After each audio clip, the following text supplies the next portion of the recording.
Hello and good day, eh?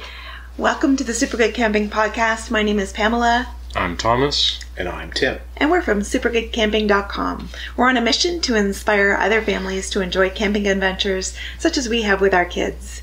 Today we want to talk about a few things mostly related to our experience of nature while we've been camping. And so Tim was going to talk a little bit about that. I'll toss it over to him.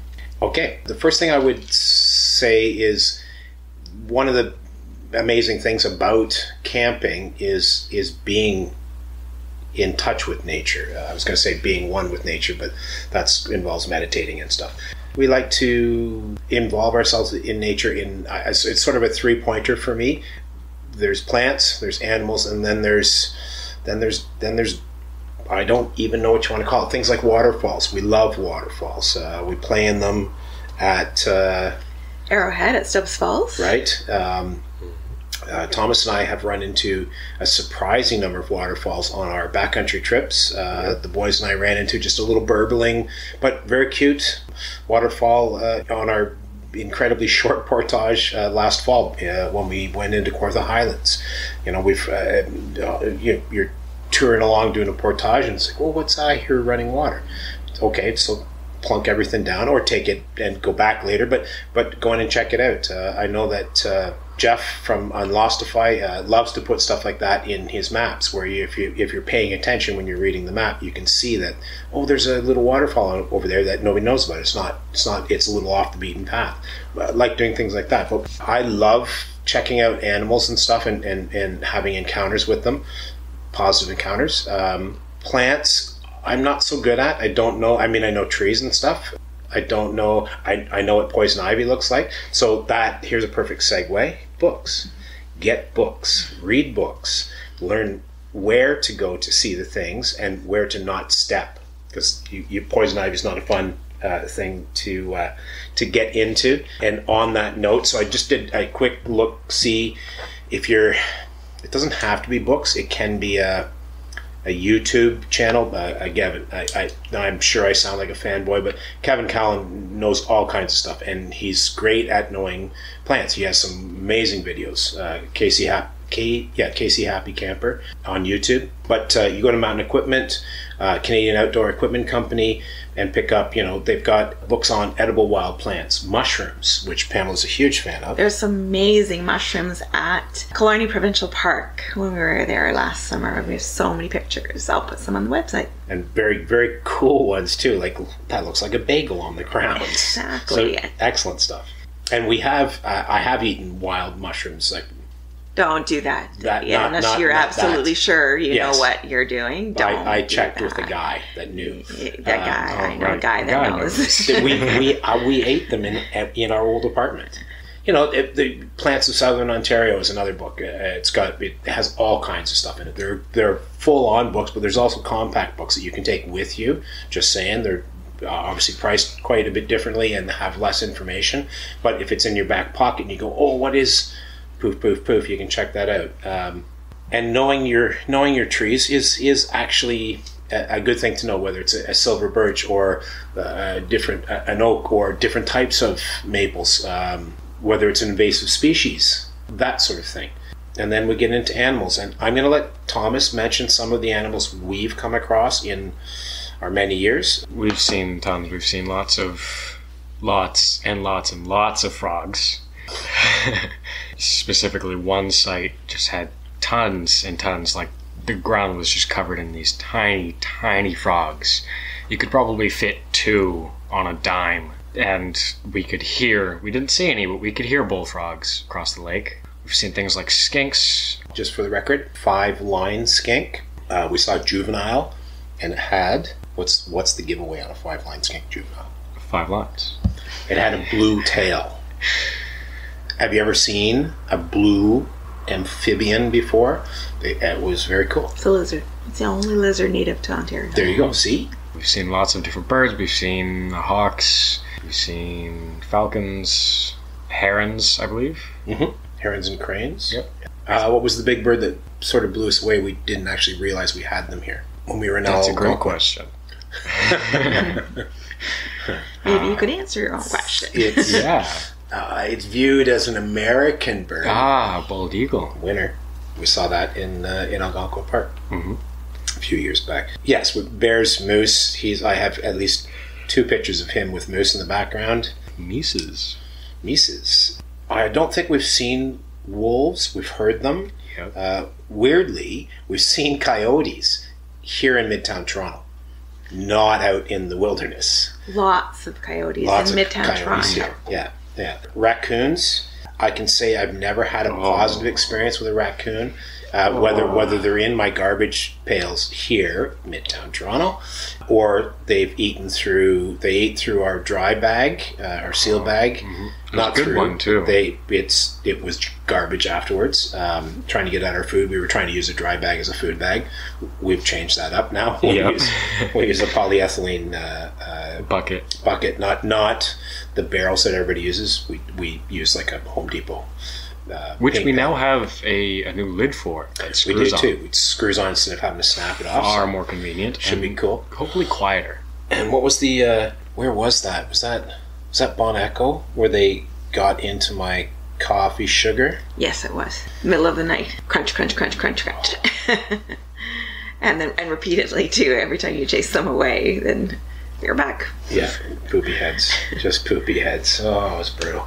And of course, when does that stuff happen? 3 o'clock in the morning. So there's Blue jays are amazing because they hang around a little bit more when you're out in nature. Squirrels. We've seen deer, families of foxes, lots of chipmunks. Mm-hmm. What else have we seen?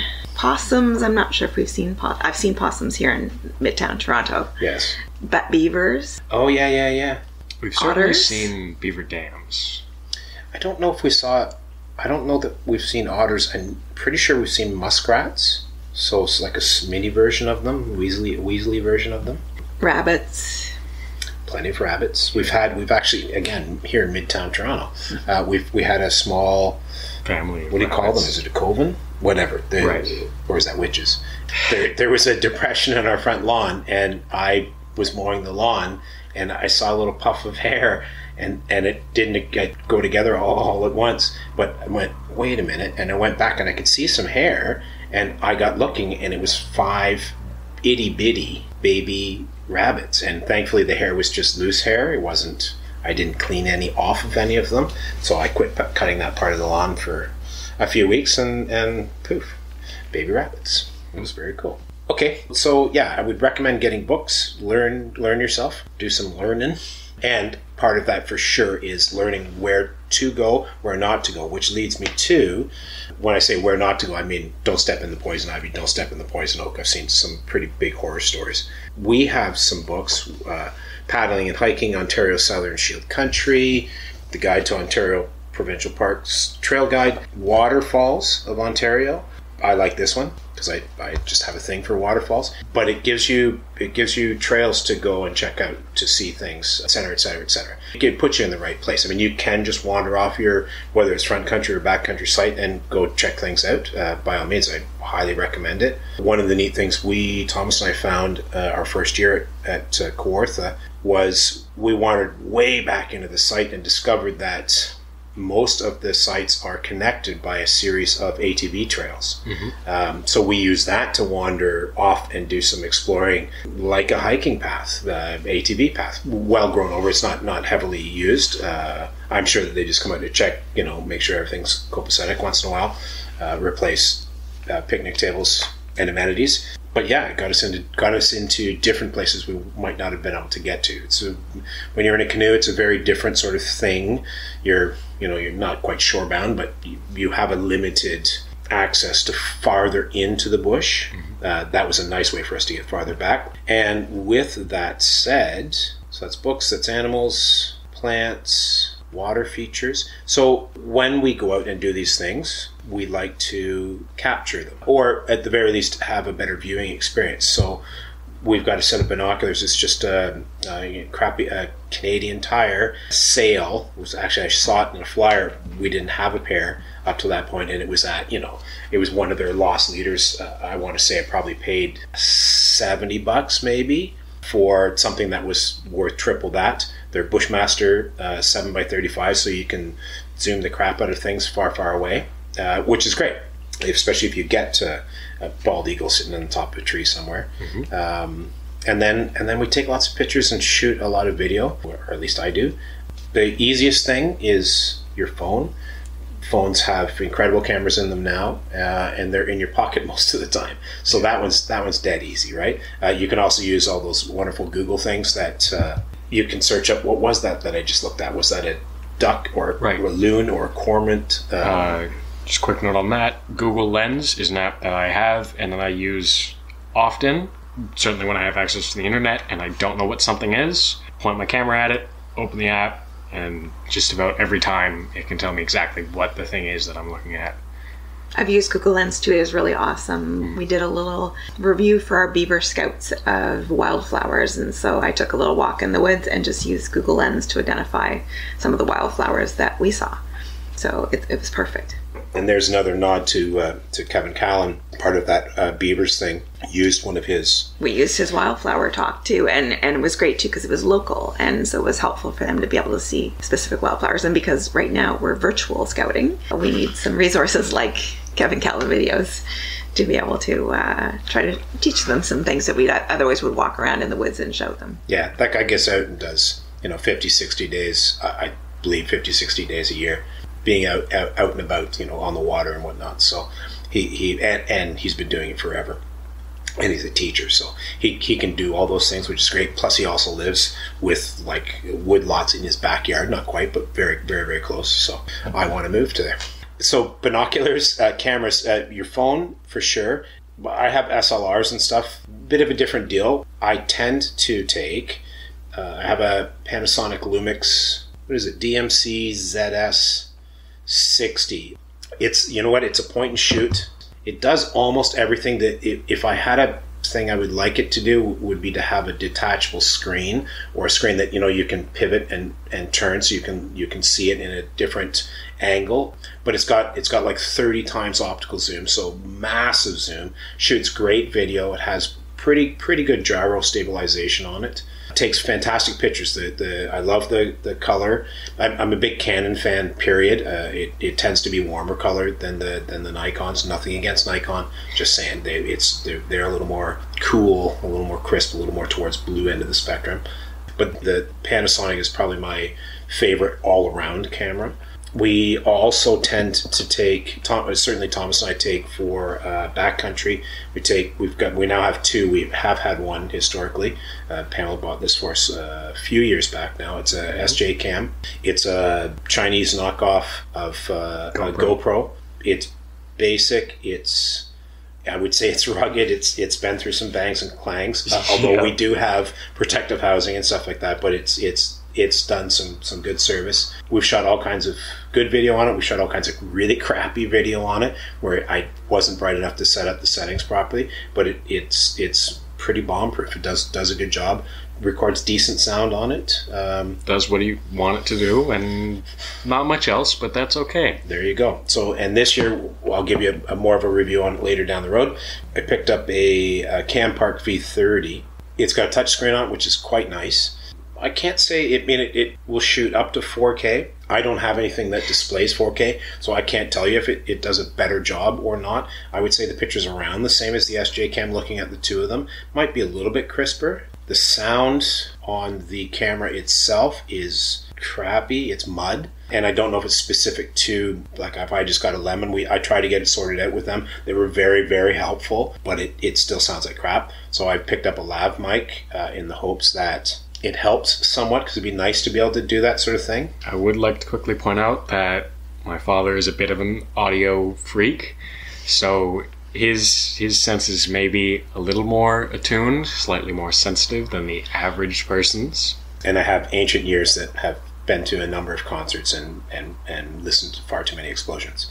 And lastly, we have an actual video camera, not a full-on, but it's a Canon Vixia. It's got a pivoting screen. I've got a boom mic for it. It has 32 times optical zoom on it. So again, I can do some pretty incredible stuff with it. And I'm hoping to put all that package together and actually do some decent videos this year for both the website and for our YouTube channel. And I'm sure we'll do a more involved camera thing at some point where I talk about power packs and solar chargers and all the wonderful toys that need to go along with it. Electronics kit. We take a pile of stuff. Yeah, it doesn't make for light, especially when you're doing backcountry. But you know what? By the end of it, it's worth the wait. It's worth the memories. For sure. And that's exactly, Thomas has hit the nail on the head there. We have a smart screen in the kitchen, and I spend a lot of time in the kitchen, a surprising amount of time in the kitchen. I like that smart screen simply because I watch memories go by. It does random, not quite random, but whatever. I get to look at when they were, 11, and he had some kind of gecko thing in his hand, right? Yeah. And I look at his dirty nails because they were digging in the dirt and stuff. And I think it's just such an awesome thing. Brings up memories that you otherwise wouldn't have thought about. And it's not just camping. I mean, the cottage, it's all those wonderful memories. I see photos of me on there that I don't remember being there for. Yep. And just when 6'2" now, back when he was 3'4", right? Like it's that kind of. Yeah, so bringing all the electronics, all the heavy camera equipment, it's worth the memories that I will get to see when I have kids of my own, and I'm going, back when I was your age. Don't lose your mind over it, I personally, but do bring some that can snap a few shots, that can get a few videos. Even if it's just your phone, it's better than not having anything to have the memories of later. And it goes by fast, parents. It does. Got to create those memories goodness, now. It is, man. What? How old now? I can't tell you how often that comes up in conversations. I think that's it for us for today. Thanks for listening, and we'll try to put out new podcasts regularly. My name is Pamela. I'm Thomas. I'm still Tim. And we're from supergoodcamping.com. Please do reach out to us by email. Our email address is hi@supergoodcamping.com. That's hi@supergoodcamping.com. Thanks. Talk to you soon. Bye. Bye.